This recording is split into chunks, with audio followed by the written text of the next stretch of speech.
Fundação do Isaac Asimov. Motivado pelo seriado que está em produção para Apple TV, eu decidi pegar novamente essa trilogia do Isaac Asimov, sua principal trilogia, formada por Fundação, Fundação Império e a Segunda Fundação, e reler. E aí, por ser o Isaac Asimov o meu autor favorito, predileto de todos os tempos, eu decidi trazer para vocês hoje, como primeira resenha de livro aqui no canal, o primeiro volume dessa trilogia, que é o Fundação. Mas antes de qualquer coisa, eu acho que é necessário falar um pouco para vocês sobre o autor, sobre o Isaac Asimov. O Isaac Asimov é russo, naturalizado americano, e por volta ali dos seus 3 anos de idade, ele foi morar com seus pais em Nova York. De formação, ele era bioquímico e escritor. Ele é considerado um dos 3 grandes nomes da ficção científica e é um grande entusiasta da divulgação, ou foi um grande entusiasta da divulgação científica. E esse foi especificamente um ponto que muito me aproximou deste autor. Eu posso falar para vocês que o meu primeiro contato com Asimov, eu tinha por volta de 15 anos de idade, e de lá para cá, só essa trilogia da Fundação eu já devo ter lido assim, pelo menos umas 10 vezes, viu, por baixo. O Asimov, ele é uma daquelas figuras da humanidade que pode ser considerado um gênio, pelas suas grandes inovações promovidas dentro das suas áreas de atuação. E bom, se você não o conhecia ainda de forma direta, provavelmente ou talvez você o conhecesse já de maneira indireta, pois é de autoria dele as 3 leis fundamentais da robótica. E assim, eu sei que essas leis elas foram promulgadas, né, foram criadas ali dentro do contexto da ficção científica, mas isso é algo que nós vamos notar ao longo dos livros do Asimov, que uma parte da sua ficção é bem possível, sabe? E de fato é. Tanto é que de vários e vários livros, de tantas e tantas coisas que ele escreveu, muitas daquelas tecnologias nós já temos, já possuímos hoje em dia, e algumas outras a gente já vislumbra no futuro não tão distante. Então, ele também era um visionário. E o meu primeiro contato, como eu disse para vocês, eu tinha ali por volta dos 15 anos de idade. Meu primeiro contato com Asimov foi através de um livro dele chamado O Fim da Eternidade, que é o meu livro favorito. Até hoje é o meu livro favorito. Eu não o tenho na minha coleção aqui em Fortaleza, infelizmente, mas eu tenho uma cópia sim na minha coleção lá em Santa Inês. E deixa eu pegar novamente aqui o Fundação para que a gente possa voltar o nosso olhar de volta para este volume, né? Este é o primeiro livro da famosa trilogia da Fundação, considerada a obra-prima do Isaac Asimov, e que já certamente ajudou a definir o gênero da ficção científica.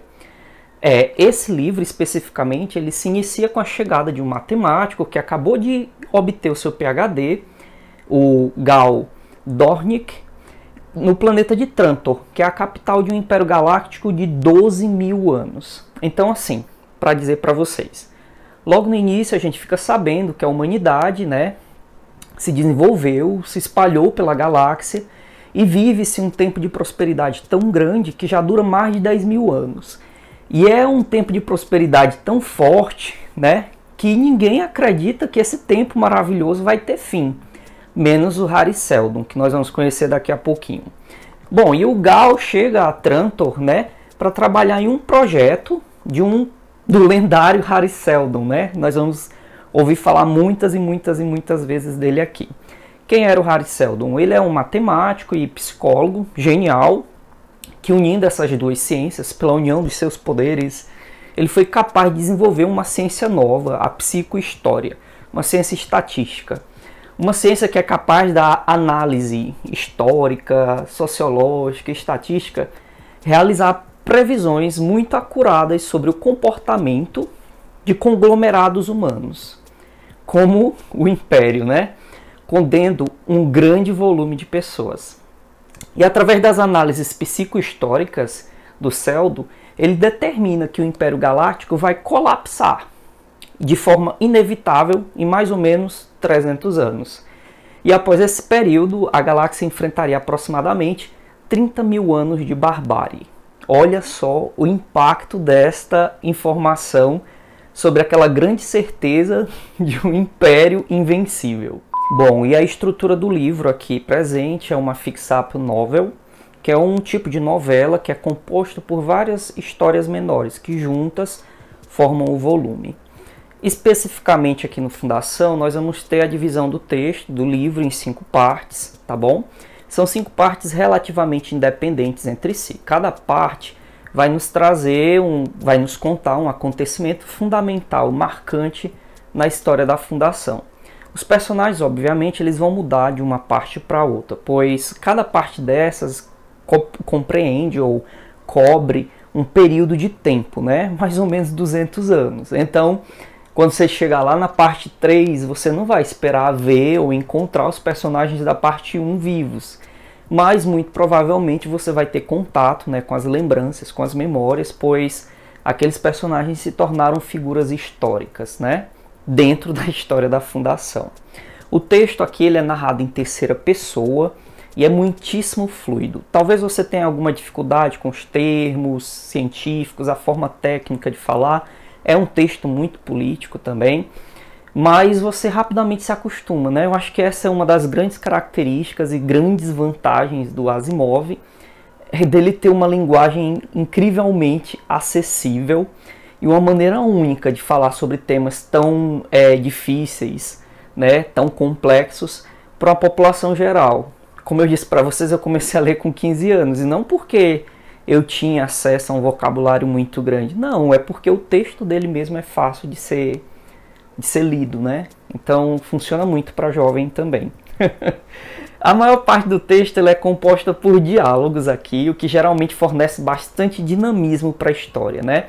Então normalmente o cenário ele vai ser construído em torno dos diálogos. E aí eu vou confessar para vocês que quando eu comecei a ler a primeira vez, eu estava fazendo esse exercício de memória, né, para tentar lembrar das minhas primeiras experiências com Fundação, eu me peguei lembrando que eu anotava num papelzinho o nome dos personagens, porque é tanta gente que você facilmente se perde. Com o tempo você se acostuma, com o tempo esses personagens mais importantes eles vão sedimentando na tua memória, e você vai conseguindo perceber, né, a forma única de cada um deles falar. Aqui, mesmo sem lançar mão de extensas descrições, o Asimov ele não é muito descritivo, ele consegue nos transportar para os mais diversos ambientes do livro de uma maneira muito fácil, né? É uma das melhores formas de um estilo de linguagem que a gente chama de mostre não conte, né? Que é show don't tell.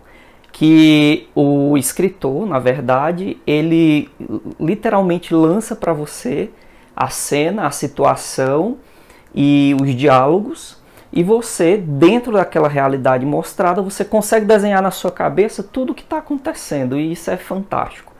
Menos descritivo, porém bastante profundo. E o Seldon chega, através das suas análises da psicohistória, também à conclusão de que parar o processo de declínio do Império é completamente impraticável, ou seja, é impossível que este declínio seja parado, ele vai acontecer. Porém, através de suas análises também, ele percebe que seria possível, com bastante esforço, reduzir os efeitos dessa queda, minimizando o tempo de trevas, o tempo de barbárie ao qual a população humana estaria sujeita. E aí é nesse contexto que surge a Fundação, né? Que é um grupo de cerca de 100 mil pessoas, em sua maioria cientistas, que deverão, ao longo do próximo milênio, minimizar os efeitos da barbárie e lançar base para o ressurgimento da civilização. Bom, um outro detalhe é que, devido à estrutura do livro, como eu disse para vocês, divididos em 5 partes, os personagens eles não são largamente desenvolvidos. Em geral, os personagens eles possuem características bem marcantes e possuem voz própria. Isso ajuda muito no processo de diferenciação entre os personagens. E é algo realmente fantástico, sabe? Você perceber como Asimov foi capaz de desenvolver, mesmo que não muito, mas tantos personagens assim, fazendo com que eles fossem marcantes em tão curto espaço de texto. Ao longo da leitura, pouquíssimas vezes eu precisei reler as falas, porque eu tinha certeza de quem estava falando. Eu podia não lembrar do nome exato, especificamente da pessoa, do personagem, mas como eu disse para vocês, quando eu fui ler as primeiras vezes, eu anotava num papelzinho, né? E como ele é dividido em partes, então o número de personagens por parte ele é limitado, e isso ajuda você a caminhar dentro do texto. Eu já havia lido algumas críticas ao Asimov, tá certo? No que diz respeito ao desenvolvimento dos seus personagens, mas aqui, embora não seja a característica mais notável, eu achei longe de ser ruim. Pelo contrário, eu sou até suspeito para falar, porque eu me encontro no lugar de fã, né? A qualidade dos diálogos do livro é muito boa também. E é um livro que todos os aspectos contribuem para criar o cenário certo na sua mente, dar o tom exato da história. Bom, e ao longo da leitura desse livro eu pude perceber em mim um estranho fenômeno, né? Que conversando com alguns amigos que conhecem a obra, conversando em alguns fóruns na internet, com outras pessoas na internet, eu pude perceber que não é um fenômeno que acontece só comigo, ou que aconteceu só comigo, mas é quase uma unanimidade com todos os leitores. E eu vou trazer para vocês esse fenômeno, que é a estranha sensação de nostalgia ao longo da leitura do texto. À medida que você vai lendo, vai passando as páginas, você tem um estranho déjà vu, uma sensação de que você já esteve nesses lugares, de que você já conhece essas histórias. De alguma maneira estranha você conhece um pouco dos personagens, dos acontecimentos. Bom, e aí nestas conversas com os meus amigos e com as outras pessoas na internet, a gente chegou à seguinte conclusão, de que este estranho fenômeno é, na verdade, um atestado da grandiosíssima importância deste livro, desta trilogia, para a formação do imaginário coletivo em relação à ficção científica, não só na nossa população brasileira, mas mundialmente falando.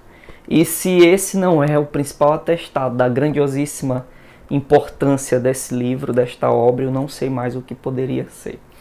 Enfim, o livro ele é curto, ele tem 240 páginas, tá bom? E é de uma leitura bem rápida, bem dinâmica. Eu li nessa tradução do Fábio Fernandes e gostei bastante do texto. Essa edição que eu estou segurando em mãos é da editora Aleph, a 15ª reimpressão, tá? E tem um adendo, essa edição da Aleph tem um adendo que ela já contém a versão revisada pelo próprio Asimov no final da década de 80. E eu explico, né? No finalzinho da sua vida, ali nos últimos anos da sua vida, o Asimov decidiu organizar todos os seus livros de ficção científica em uma mesma linha do tempo. E aí ele revisitou seus textos originais e começou a mudar ali datas e acontecimentos, eventos, para que tudo se encaixasse na mesma linha do tempo. E a série Fundação, ela seria uma parte fundamental desse universo unificado. Então ele fez, como eu disse para vocês, algumas alterações de datas para evitar incongruências, e essa edição é a primeira publicada no Brasil que já possui esta adequação. Pessoalmente eu posso dizer para vocês que eu não percebi, né? Eu já tinha lido outras edições anteriores, passadas, até bem antigas. Afinal de contas, a primeira vez que eu li Fundação, o livro não era nem meu. Eu peguei emprestado um livro bem surrado numa biblioteca pública uma vez. E eu não percebi essas mudanças, né, de data. Eu acho que talvez se eu sentasse para estudar e reler com muito carinho, muito esmero, talvez eu percebesse, mas não percebi. E a Fundação é um clássico quase inigualável da ficção científica. Ela é uma leitura obrigatória para quem é fã do gênero e é recomendadíssimo, tanto para curtir a história quanto para conhecer uma das maiores influências do gênero. Então, meu amigo, se você ainda não conhece o Isaac Asimov, conheça, tá? Mais uma vez, você pode não conhecer diretamente, mas você conhece indiretamente, porque eu acho que muita gente assistiu aquele filme com Will Smith, Eu, Robô, que é um dos contos do livro Eu, Robô, que no futuro não muito distante eu vou trazer aqui pra gente conversar também, porque o filme não faz jus ao livro não, viu? E é isso, pessoal, eu vou ficando mais uma vez por aqui, agradecendo a presença de cada um de vocês, muitíssimo obrigado por partilharem comigo dessa jornada. Eu espero poder colaborar, não é, com mais matéria, mais informação cultural para vocês, para que a gente saia do lugar comum da grande mídia e possa revisitar verdadeiros e grandes clássicos da humanidade. É isso e até breve.